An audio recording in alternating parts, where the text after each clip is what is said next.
Are we not diluting rule of law? Are we not answerable to we the people who gave us the Constitution? And therefore, I would strongly urge everyone concerned to examine this as a test case. What legitimacy and jurisdictional authority does this committee possess? Supreme কোর্টকে সংবিধানের 142তম অনুচ্ছেদে বিশেষ ক্ষমতা দেওয়া আছে। বিশেষ ক্ষমতা পারমাণবিক ক্ষেপণাস্ত্রর সমান হয়ে উঠছে।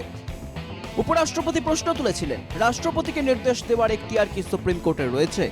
এ নিয়ে কংগ্রেস, তৃণমূল কংগ্রেস, ডিএমকে, সিপিএম প্রশ্ন তুলেছিল, সুপ্রিম কোর্টের রায়ে প্রশ্ন তোলার এখতিয়ার কি রয়েছে ধনখড়ের?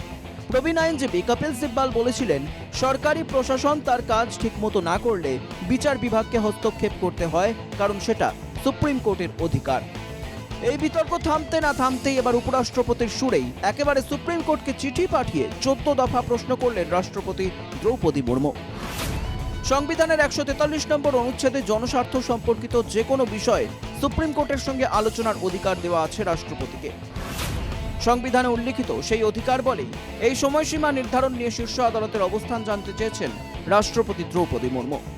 রাষ্ট্রপতির এই চিঠির উত্তর দিতে বা সুপ্রিম কোর্টের প্রধান বিচারপতিকে সাংবিধানিক বেঞ্চ গঠন করতে হবে। যেদিন এই চিঠি প্রকাশ্যে এসেছে তার একদিন আগেই দেশের নতুন প্রধান বিচারপতি হিসেবে বি.আর. গভাইকে শপথ বাক্য পাঠ করান রাষ্ট্রপতি মুর্মু। কিন্তু কেন সুপ্রিম কোর্ট ও রাষ্ট্রপতির মধ্যে এই চিঠি দেওয়ার মতো পরিস্থিতি তৈরি হলো? অভিযোগ ওঠে, তামিলনাড়ু বিধানসভায় পাশ হওয়া 10টি বিল আটকে রেখেছেন সে রাজ্যের রাজ্যপাল। 2023 সালের নভেম্বরে ওই বিলগুলি রাষ্ট্রপতির কাছে সিদ্ধান্তের জন্য পাঠিয়ে দিয়েছিলেন রাজ্যপাল। গত এপ্রিলে রাজ্যপালের এই আচরণকে বেআইনি বলে জানায় সুপ্রিম কোর্ট। সুপ্রিম কোর্ট বলে, কোনো সাংবিধানিক কর্তৃপক্ষ নির্দিষ্ট সময়ে কাজ না করলে আদালত হস্তক্ষেপে বিরত থাকবে না। এই মামলার সূত্রেই রাষ্ট্রপতিকে যে কোনো বিল নিয়ে 3 মাসের মধ্যে সিদ্ধান্ত নিতে বলে সুপ্রিম কোর্ট। ভারতীয় সংবিধানের 201 নম্বর ধারায় বলা আছে, রাষ্ট্রপতির কাছে যাওয়া বিলে হয় হ্যাঁ বা না বলতে পারেন রাষ্ট্রপতি। কিন্তু সংবিধানে রাষ্ট্রপতির এই কাজের জন্য কোনো সময়সীমা জানানো হয়নি। কিন্তু সংবিধানের 142 নম্বর অনুচ্ছেদ অনুসারে সুপ্রিম কোর্ট বিশেষ ক্ষমতায় রাষ্ট্রপতিকে ওই সময়সীমা বেঁধে দেয়। এখানেই রাষ্ট্রপতি প্রশ্ন তুলে সুপ্রিম কোর্টের কাছে জানতে চেয়েছেন, পাশ হওয়া বিল রাজভবনে যাওয়ার পর রাজ্যপাল কি রাজ্য মন্ত্রিসভার সাহায্য ও পরামর্শ নিতে বাধ্য? কারণ সংবিধানের 200 নম্বর অনুচ্ছেদ অনুসারে বিধানসভায় পাশ বিলে রাজ্যপাল সম্মতি না দিয়ে সেটি রাষ্ট্রপতির কাছে পাঠাতে পারেন।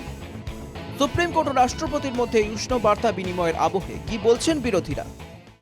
मेरा ये मानना है कि इस एडवाइजरी ओपिनियन के माध्यम से जो स्थिति बन रही है एग्जीक्यूटिव और जुडिशरी में जो विवाद चल पड़ा है उससे शायद राहत मिलेगी।